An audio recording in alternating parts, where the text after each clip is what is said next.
Hello, welcome to badfoodblog. Today I'm going to make some bacon pancakes using the buttermilk pancake mix by Krusteaz. I know that sounds really bad. Krusteaz the clown.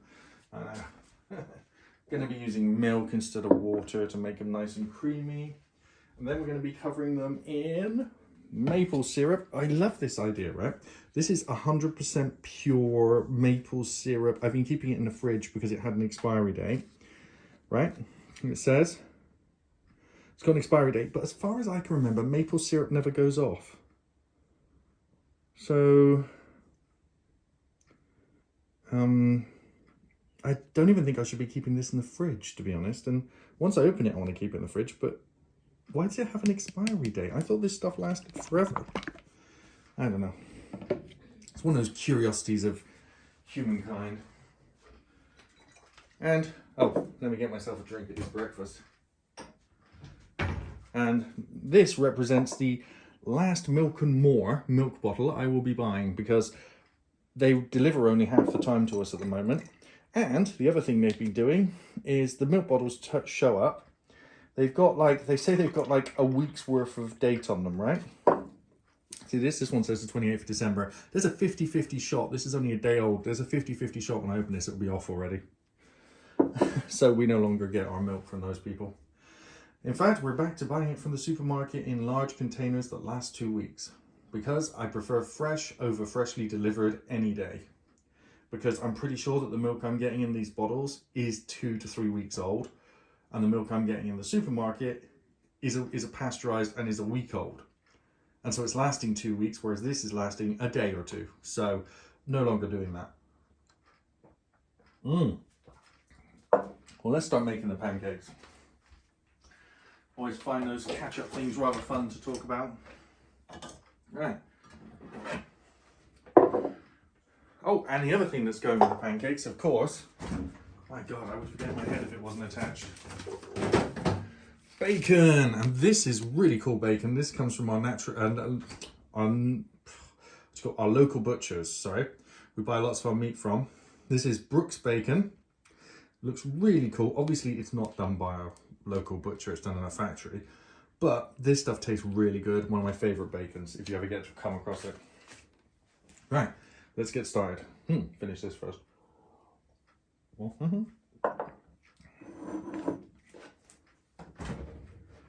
Right, first off, let's see if this milk is good or not.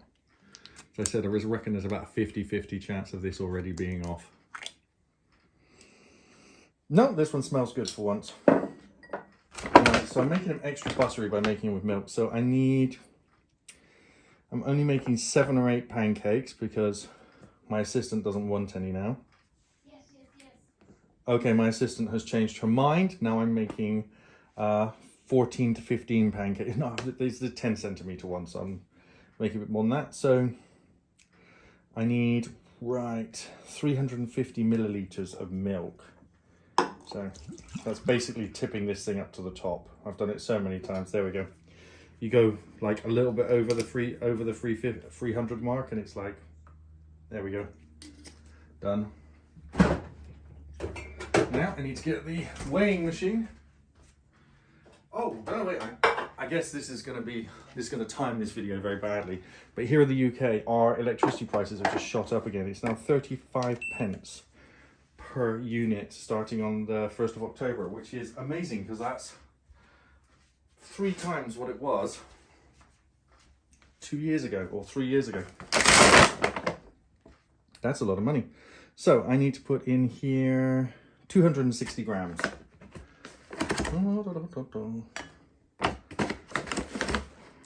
68, 100, 175, 223. It's not going to fit in here, is it? 146, 260. Right, let's put it over ahead and go get a mixing bowl. If I put that in there, it's going to go over the top.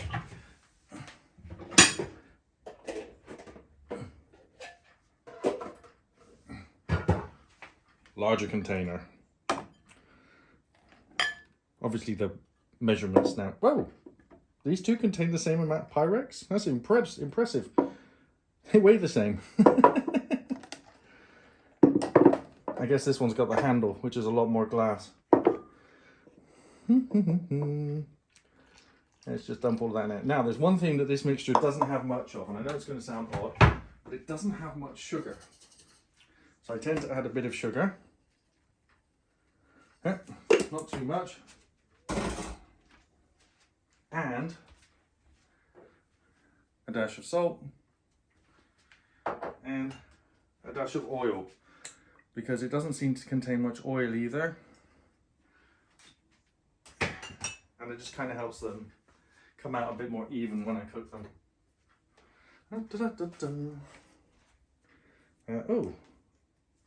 Oh, my stainless steel thing has rusted.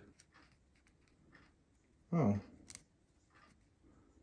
Or is that stuck on cake grease? Let's go wash it up and find out someone didn't wash it up properly.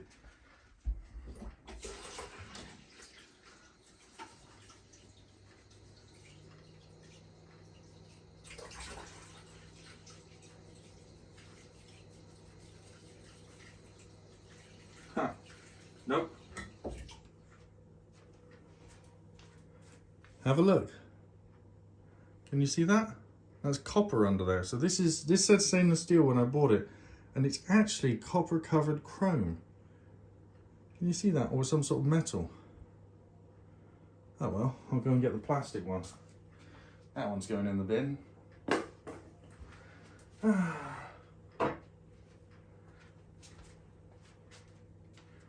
There we go. Good old fashioned plastic covered steel.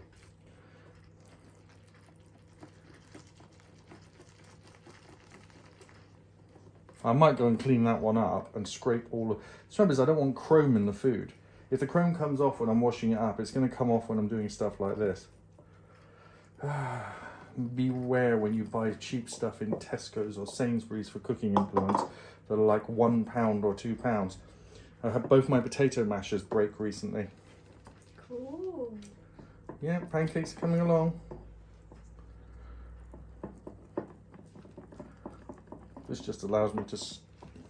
Like, this bowl isn't big enough for this whisk, is it? Right, can you get me a spoon so I can stir it in? Because I think there's some stuff stuck on the bottom. We got stuff stuck on the bottom still? Yeah, look, you can see it there. But you can see stuff. That can reach the bottom. Yeah, that'll do. I just need to sort of break the tension with the stuff on the bottom. Wait a minute. Is it okay if we put maple syrup in the batter? No, we're not doing that. We're putting maple syrup on afterwards. You want some contrast in flavours, Max? Okay. Then we'll put bacon. Okay, so the batter's ready, which means let's take this out. We can keep the spoon for stirring it. We're going to use a ladle for doing the other bit. And of course I dropped that on there. Right, let's go cook the bacon and start the pancakes cooking. Perfect. And here's something else I wanted to talk about. This is that new George Foreman grill I've been using recently. As you can see, it has a bit of a problem with the grease lip. Can you see what that problem is? The grease comes down, it flows underneath and sticks to the bottom of the device. And, well, as you can see, what's happening is it's a pain to clean. And there's grease inside the body of this. Now, I'm not particularly happy about that because grease contains moisture and can conduct electricity. So if this grease is working its way inside the body of this device, it will short out eventually. And as you can see, with the capillary action, grease can go up quite large gaps. Not only does this make this a pain to clean, and it means grease is getting everywhere on the bottom of this and on the counter underneath it, but it means it's potentially dangerous. This is obviously a design flaw. This lip should be coming down further. And I don't know whose idea it was to make it so small, but because this, look at this stuff getting stuck in it, but because this doesn't function correctly, this George Foreman grill is very annoying. I'm going to put this up as a separate video to show my problem with the new George Foreman grill, because a lot of people come to my channel to look at the new George Foreman grill and me showing off how good it is, and this is one of the things I don't like about it, because I believe that that flaw is fundamental to the way it works.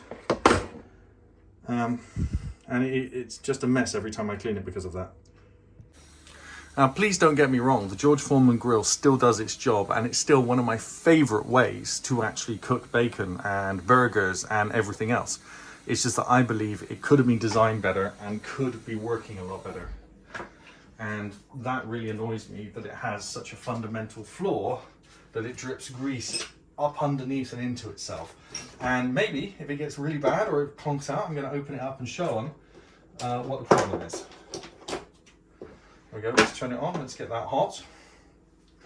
Right, and let's get this hot as well. Hey there. So this giant out there camera, look, I can put my hands around you. Ah.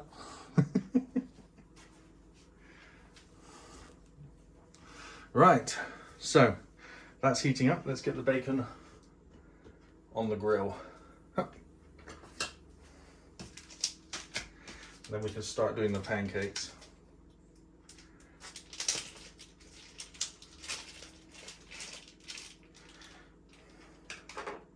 Right, I'm going to need to put the bacon on a plate. It's going to come out of here and be all over the shop.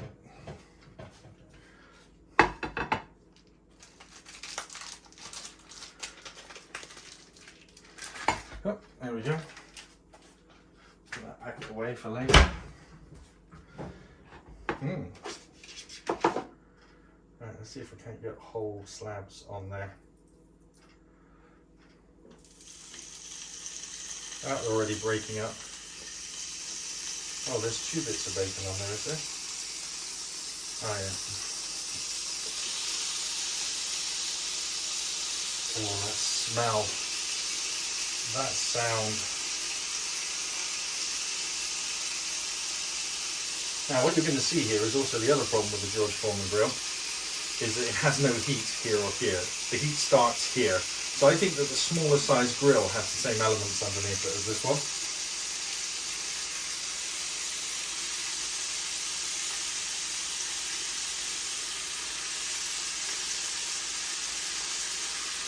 You can tell I'm just going to completely overload this thing, right?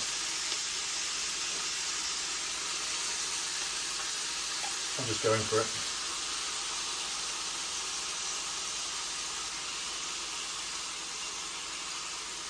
No more whatever's given. Bacon cooking! Yay! Right, I'm going to wash this plate up so I can use it again for the bacon once it's been cooked. It saves me having to put it in the dishwasher with loads of bacon grease all over it. There we go. Quickly wash that plate up so I can use it again. Or I can use it for the pancakes or something else. Probably for the bacon. Right. I don't know if you can see this, but there is a frying pan here. See? And it's just got hot enough and started to smoke. Skillet. So let's turn it down to 3 to cook the pancakes on. Let's get some oil on it. I'm getting blasted in the face with steam. This is going to be good. I think so. I think we should zoom into what's going on the pancakes though. The bacon's rather boring to watch, just steam coming out. Let's move the camera around a bit so it's not in the way as well. There we are. So I think we're ready to do our first pancake.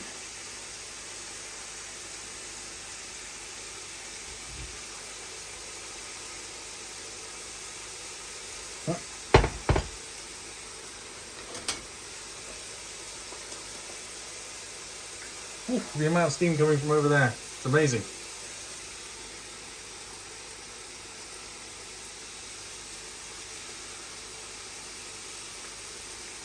There we go. First pancake on its way.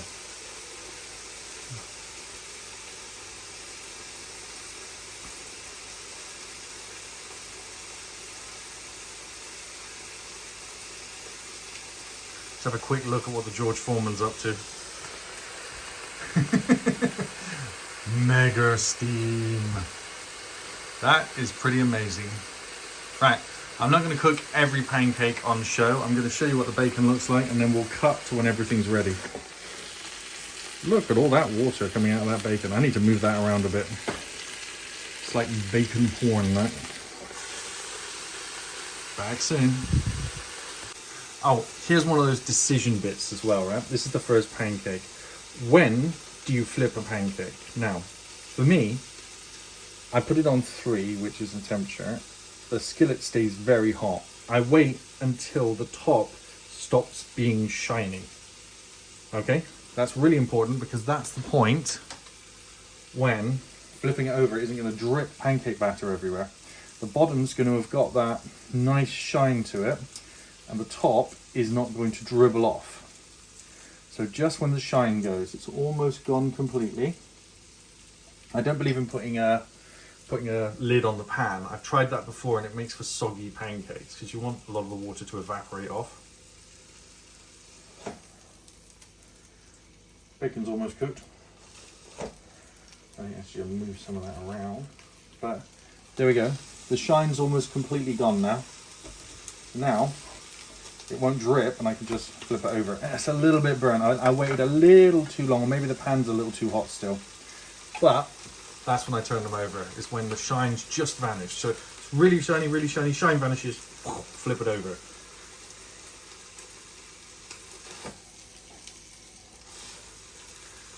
And look at the bacon. Back over to the bacon. Ooh. You know what? I think it's time to turn this off and just, I don't know, what's the bacon? Some of it's crispy, some of it's not. Should never do this without gloves or something. Let's take that crispy stuff off and put it to the side. There we go. What you can do is make the other stuff crispier. And what I can do is turn that off and just leave it to... Is it still going a little bit? Yeah, we still got a little bit of water coming out, not as much. There we go.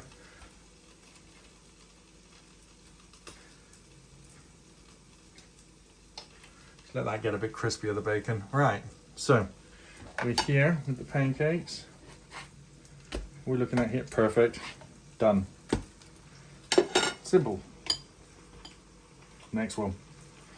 I don't know why people think making pancakes is a lot of hassle. It's just like glump, flip twice, put on plate.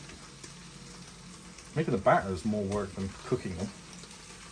Making a mess like I do. All right, well, I'm going to repeat this 7 or 8, maybe 9, 10 times, so you don't need to watch that back later. And here we are. Pancakes all cooked. Now the bacon goes on top. Yummy, yummy, yum. Oh, that's a, there we go, there. A bit of bacon there. We're going to have some leftover bacon, I think. Oops, that's... yeah, there we go. A couple more bits of bacon there. Another bit of bacon there. Another bit of bacon there. Is that way too much bacon, do you think? Too much bacon? Enough. That's enough bacon? Yep. Definitely enough bacon? Yep. Now the maple syrup, yeah? Oh no. Yeah, now the maple syrup. This is going to be weird. Really weird. I don't think it's going to be weird. There we go, the maple syrup goes all... bacon and maple syrup. Yeah. That's like eating cheese. That's like eating cheese with... Oh. That's like eating... I don't know. Bacon pancakes with maple syrup. I'm taking mine. Like Why did you think that one's yours? That one's the assistant's. Go on, pick it up. Yeah, there's 3 on that one. Yeah, but I just want 2. Okay, will you take up the assistant's one as well, please? I don't have 10 hands. I'm going to eat this one and try it on camera. You might want to take a knife and fork as well. Yeah.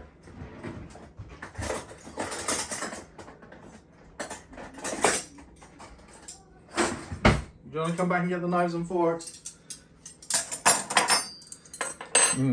Let's try this and see what it tastes like.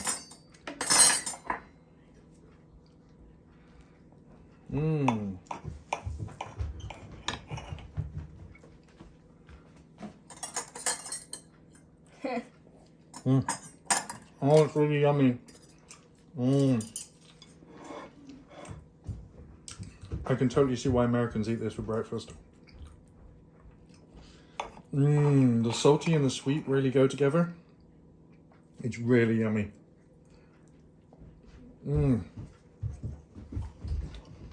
Nice fluffy pancakes, look.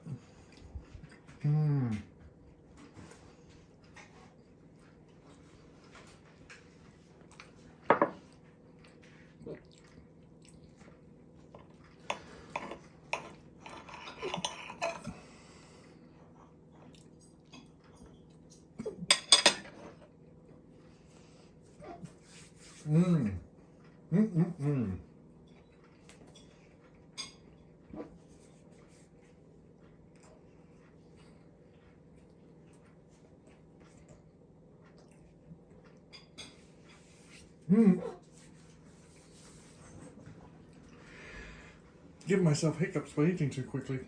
Right, well, I'm going to go and eat the rest of this at a leisurely pace, and thanks for watching.